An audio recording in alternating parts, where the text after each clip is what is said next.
Siya na to si Andre Mayora Naik TV. Mayora Naik TV YouTube channel.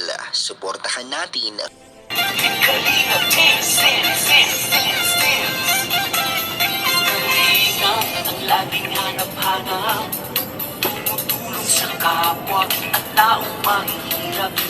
Alintana. Mapagpalang araw po sa ating lahat. Ang nagbabalik ang iyong lingkod, Mayora Naik TV. At bago natin umpisahan ang ating simpleng reaksyon sa hapon ito, nais ko munang pasalamatan ang ama ng Kalingap, Kuya Bal Santos Matubang, Ate Ina Vlogs, Kalingap Rab at sa lahat ng mga Kalingap partners. Suportahan po natin ang kanilang mga YouTube channel at no skipads po upang mas marami pa po silang matulungan na mga kababayan natin na nangangailangan. At yun din po, suportahan din po natin ang YouTube ni Ate Roda Mix Vlog, ni Rhea Olarte, at kay Kalingap Tata, kay Coach Ralpit, at kay Carl. At syempre, sampu na rin sa mga samahan kong mga karepa. At itong video na ito na ating bibigyan ng reaction ay mapapanood na kabuuan sa YouTube channel ni Coach Carl na kaibigan ni Kuya Jomar na si Carl. At yan, bisitahin natin ang kanyang YouTube channel. At ito nga po ay magsisimula na po tayo sa pag-react ang pag-interview niya dito kay Coach. At ito, pakinggan natin at simulan na po natin. What's up? Coach, ba't parang lang iniisip mo Lingkod lang. about bakit ano bang nasa isip mo ngayon, Coach? Wala, lang. Hanggang ngayon, hindi na makagit over.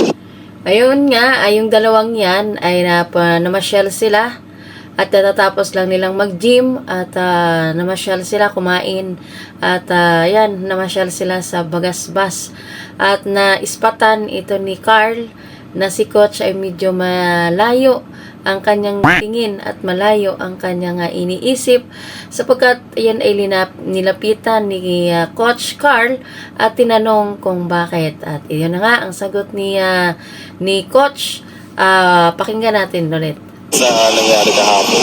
Yung kagabi, yung sa birthday. Yung sa birthday party ng Angelica. Talagang, wala, saya lang kasi hanggang ngayon, random ko pa rin na yung nangyari kahapon kasi ang daming mga happy memories. Tapos, first time lang yun ni Angelica na. Oo. Grabe talaga. Kahit ako, Coach, natouch ako dun sa message ni Angelica. So, Coach, ano namang pakiramdam na isa ka sa naging malaking parte para maisa kabuntukaran yung ganong event sa buhay ni Angelica? Siguro din ako, hindi mo malaki talaga yung part ko. Parang, nasa pakunting parte lang. Kasi halos karamihan talaga, para askasin si Kuya Tata. Tapos, sa Angelica din, may mga askasin ko siya dun. Tsaka yung mga sponsor talaga yung Grabe. Sila nag-push talaga na matuloy. Kahit, galing kami Baguio, kami, kahit may binayaran sa Baguio, nag-sponsor pa rin sila dun sa pa-birthday. Kaya talaga, thank you so much sa mga minamahal po namin sponsor ng Radials.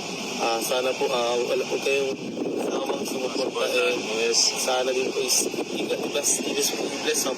At ito nga ang kangahanga dito kay Coach, mga karadjel at mga kalingap, hanggang ngayon ay nagpapasalamat pa rin ito si Coach sa mga nag-sponsor doon sa karawan ni Angelica at hindi niya lubos maisip na ganun ka-supportive ang mga nag-sponsor sa kanila ni Angelica at lalong-lalo na kay Angelica at mula sila sa Baguio, ginastusan sila ng sponsor, andyan yung pabaunan sila at yan, kaya naisip niya na pasalamatan muli ang mga nag-sponsor sa kanila. So, tuloy. Kayo ni Lord. Dahil, serve po na i-bless mga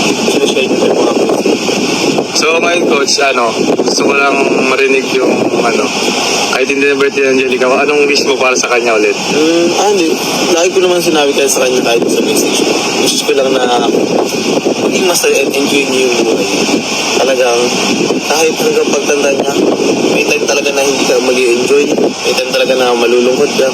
Pero sana i-enjoy niya rin, i-enjoy niya lang din. Kasi habang nabubuhay tayo sa mundo ito, dapat binigay sa ating buhay, gamitin natin sa tama, sa maayos. Oo, tama. Talagang kailangan din natin na pag-isipan din yung mga bawat desisyon sa buhay. Kaya halos lahat na nasabi mo sa mga kapatid natin kasi sinabi na sa kuya niya. Oo, yung si kuya niya pala, parang nakakasama natin si Jim. Oo, nagulat nga din ako. Isa yun sa mga kaibigan ni Coach G yan. Oo, na Coach G. Oo. Kaya nung nag-vlog kami dun dati ni Angelica, sa kila Angelica, nagulat ako at kapatid pala niya. Kaya wala, Small world. Oo, small world talaga. Yung coach, parang parang napansin lang kasi kita. Na? Wala, kasi habang nag-vlog ako dito, parang ang layo. Ayun. Ang kapatid pala ni Angelica ay kilala din pala ni Coach. Kaya sabi nga niya ay nagulat nga din daw siya. Kasi nga kasamahan din pala ng kaibigan, kasamahan nila Coach. So, ayan. At yan ang kanyang huling mensahe kay Angelica. Ang tingin mo, parang malayo lang iniisip mo. Yung pala yung nasa isip mo ngayon. Saya lang din at siya, first time ko lang din na parang mag-escort sa mga Escort sa mga birthday party. Kasi never pa din yung na-experience kahit yung pagdidibu. Sa dibu, nakakasama ko sa mga 80,000. Pero yung pag-escort talaga, hindi pa. Kasi malaking bagay din yun sa celebrant. Yung ikaw maging escort, di ba? Kaya nga, parang din, thankful ako at ako naging escort. Simula pa lang yan, Coach. Sa pangalawa, pangatlo, mayroon pa yan. Hanggang nandyan ka sa kay Angelica na umalalay at pinahanga mo kami na mga nagsusuporta sa inyo. Andito pa rin kami yan, na nagmamahal sa inyong dalawa. So, first time, syempre, ganun talaga. Kabado ka, nahiya ka. So, pangalawa, pangatlo, alam mo na. Oo, yun. Talaga. So, maraming salamat po ulit sa mga, sa mga taong nasa likod para maisa katuparan ng birthday party po ni Angelica. So, yun, Coach. Thank you, Coach. Thank you. Support ko po si Coach Carl. Ay, thank you po. Support po natin si Coach Carl. Yes. Ay, Coach Carl. Coach, Carl Gentry lang. Then, support nyo din po yung page ko po. Facebook and page ko. Yes po. Facebook and YouTube pala, sorry. Yun. Coach Alfit. At saka, support din po natin si Kuya Tata, Kalingap Tata. Then, lahat po ng Team Kalingap, lalo po si Kuya Pal Santos Magubang, Ate Edna Vlog, si Kuya Rap, Kalingap Rap po. At sa lahat po ng K-Boys, support po natin sila dahil sila po yung tunay na tumutulong talaga, lumilingap sa mga mahihirap. Kaya deserving po talaga ng Team Kalingap na supportahan dahil kahit ako po hanggang ngayon, lahat po ng vlogs ng Team Kalingap pinapanood ko. Kaya supportahan po natin dahil worth it po yung